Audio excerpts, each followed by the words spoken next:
Welcome back to this, the live, the Sunday talk show here on the Arise News channel.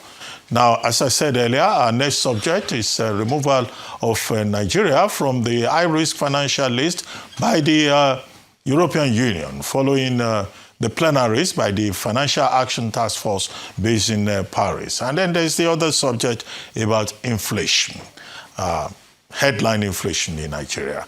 Well, I recall that we had discussed this headline inflation with you, Dr. Teriba, Chief Executive Officer, Economic Associates, who is now joining me now to take a look at those two issues. Now, Dr. Teriba, you had said that inflation is likely to be single digit in Nigeria by January. That's right. Right? And now we have the December headline inflation report from the National Nigerian Bureau of Statistics, NBS.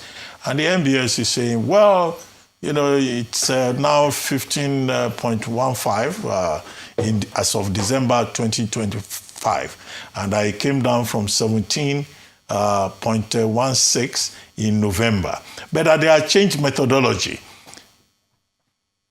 you know, in terms of how they calculate. Instead of using a monthly assessment, they now decided to use a yearly assessment. So the 15 point whatever percent is now year on year. So you were saying that it's not about methodology. The last time you were here, you were saying what we were seeing from the November result was the lagging effect of dirty December. I think that was how you put it. I'll explain.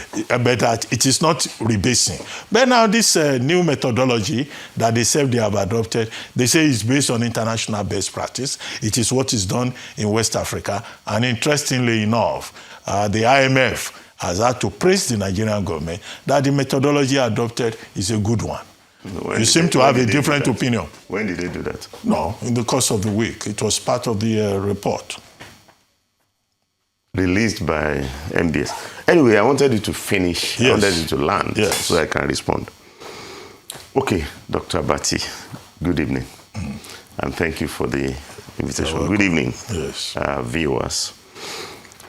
Okay, always defended the integrity of the data released by the Nigerian Bureau of Statistics, including the rebasing exercise of the CPI that was announced in February 2025, in which they announced rebase figure for January 2025, putting an end to the series that had been coming from the last rebasing effort of November 2009.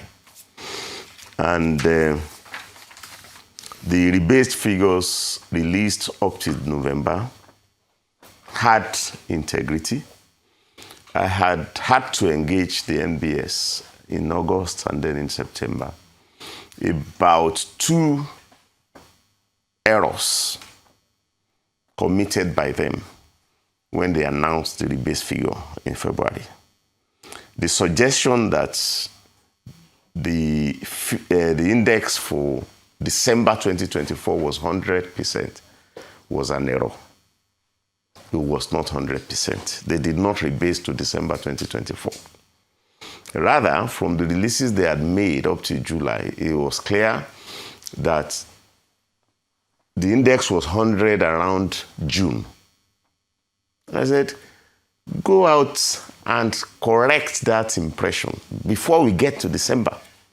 So that those who are expecting that there is going to be a base effect in December will drop such idea. There's not going to be any base effect in December. The index was 100 in June. And I was told, you know, by the director of national prices that we should wait until December. That the way the index was dropping, it might well not be necessary to make any announcement, but that when December comes, if there's any need for an announcement, they will make it. The second error was that they implied that the index jumped from 100 in December to 110 in January 2025, which is most implausible. Some people said it's technical. There is no technical adjustment. The index had been 100 in June, had risen to 116 in December and dropped to 110 in January. up till this new announcement that they have just made, they did not announce any inflation figure, month-on-month inflation figure for January, when the month-on-month index dropped. I said, go out, correct those two things about the month-on-month figure for January and the fact that December couldn't have been 100. They refused. And the one they have now done this week, or last Monday, I don't see any sense in what they have done. I don't see any global methodology that they are talking about. I think this is a much bigger error than the minor omission that they needed to correct. Well, they have added, let me tell you what they have done.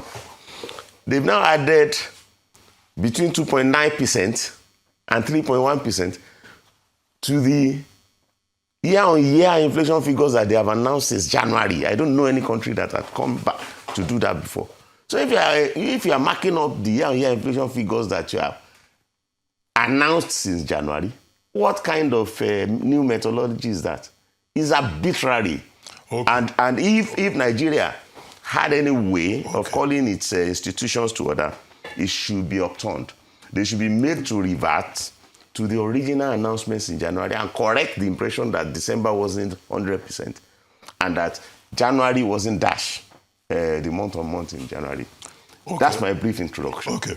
You are, I think you are consistent, because what you said before now is that the rebasing by the MBS is just about ambiguity. And now you have said, they have not even provided enough clarity about the situation. Will you say that perhaps they are playing politics with data? Well, not propaganda, just to give Nigerians false hope. When you say the NBS is not a political party. Well. And their latest action, you can play politics with figures. Hang on. Their latest action discredits the government. What sense is in it to revise inflation that you have announced for 11 consecutive months and move them all up by 3 percentage points? What sense is in that? If it's a constant upward adjustment, then leave it, because it doesn't affect the trend of prices. Okay. You raised everything by 3 percentage points. It is senseless. I've never seen it happen anywhere in the world. Okay. And if we add order in this country, it should not be allowed to stand. Okay. They should be made to retract the announcement they made.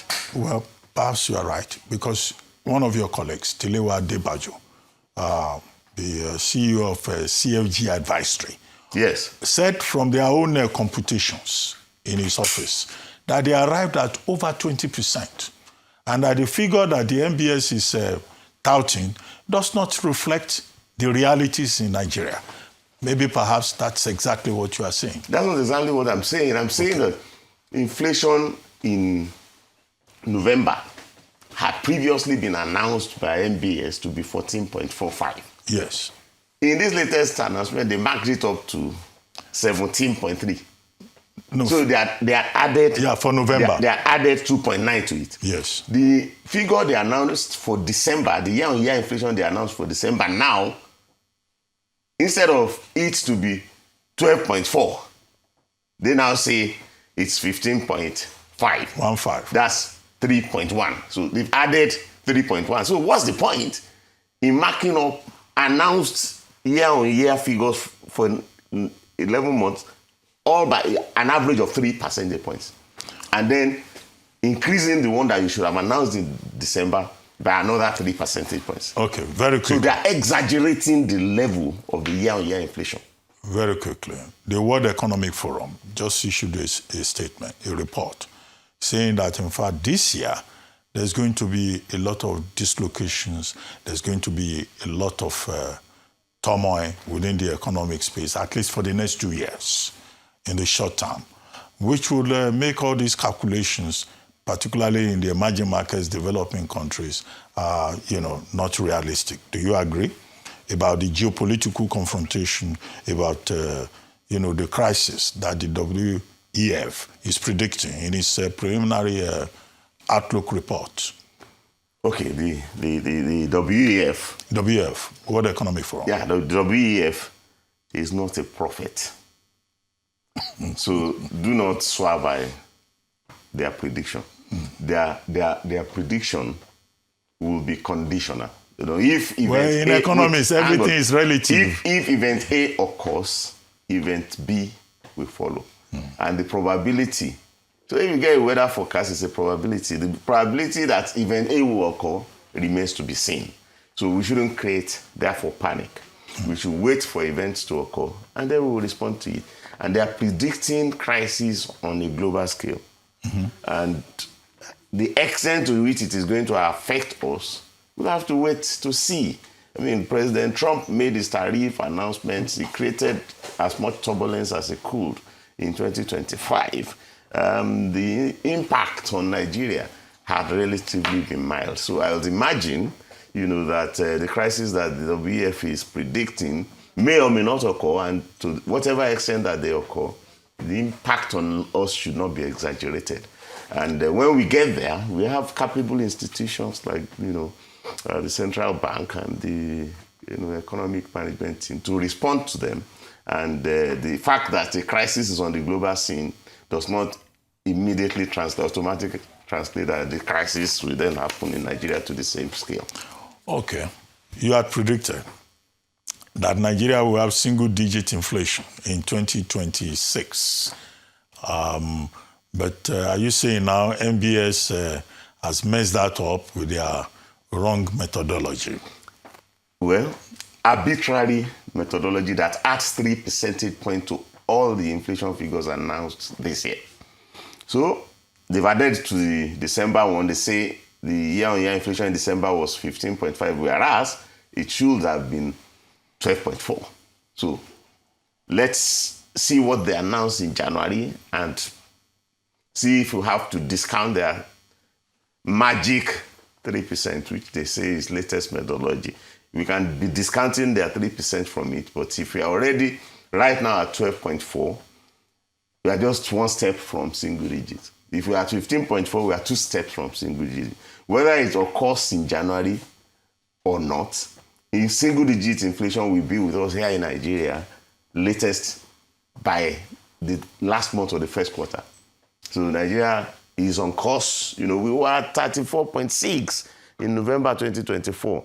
And with the addition of the magic 3%, we are still at 15.5 now. So in 2 months, 3 months, we should be in single digit. Okay. And we should remain there for the year. Let's talk and about... that commendation should go to the central bank, not the MBS. It should go to the economic management team. It should go to the president. Let's talk about... talking about commendation.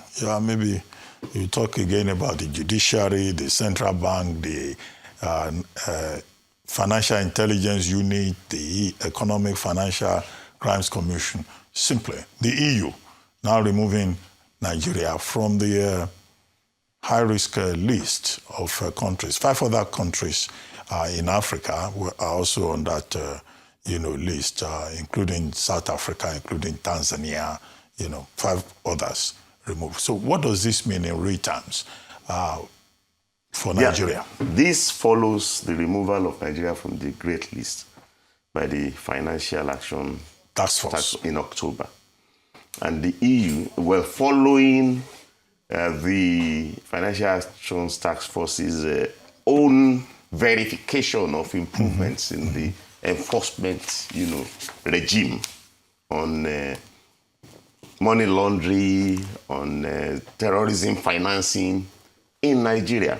So both the EU and the Financial Action Task Force has found that there is increased enforcement of the laws, is including the Money Laundering Act, the EFCC law, by the Central Bank of Nigeria and other players in the financial regulation arena in Nigeria. So it's credit to the government as we are trying to make sure that our foreign exchange market continues to be efficient and stable. The CBN has spearheaded, increased scrutiny, on activities of all players in the financial space, and the international community has repeatedly now, been noticing, and that's why we've been removed from both lists. So it's commendable. Well, you said better enforcement of regulatory frameworks and expectations, guidelines of the FATF. Is there any guarantee that this respect for compliance will be sustained? Because this is Nigeria. In 2021 or 2001, then 2003, ESCC been created, and then we got back onto the grey list, and now we say, oh, situations have improved. How do we sustain this newfound credibility in terms of international financial transactions? Well, it has been in the interest of the country, to tighten loose ends, in the foreign exchange markets in Nigeria under Governor Yemi Cardozo. So the credit actually is to Mr. Yemi Cardozo and his team. They have done this not to please Financial Action Task Force or the EU. They have done this in the interest of the stability and efficiency of Nigeria's foreign exchange market as part of the reforms that had been spearheaded, since late 2023 after the governor, came on board. The governor and the deputy governors came on board, and the new board of the central bank. So this was something that had been done organically and had only just been noticed externally. So there's no question of whether it was going to be sustained. This is something they've done, if you like, for more than 2 years. This is now 2006. This is something they've been doing since late 2023. And that led to the stability of the foreign exchange market. That's led to the strengthening of the naira. That has led to increased transparency, increased inflow, and automation, of processes in the foreign exchange market. So it's something they've done for more than 2 years.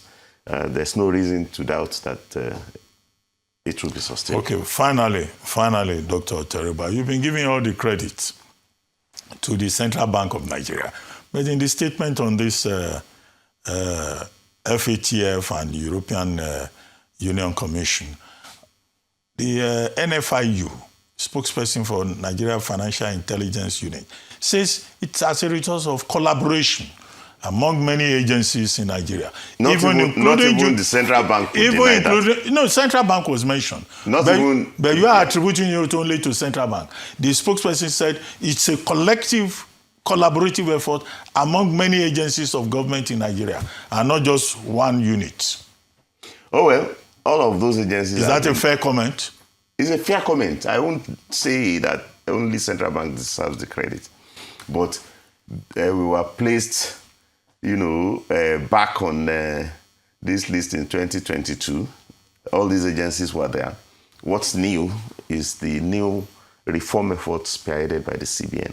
I am sure that, yes, it can't only be the CBN, but nobody will deny that the CBN has been playing a leading role under Mr. Cardozo. Okay. On that note, thank you very much, Dr. Ayo Teriba, for joining us on today's edition of This Day Live.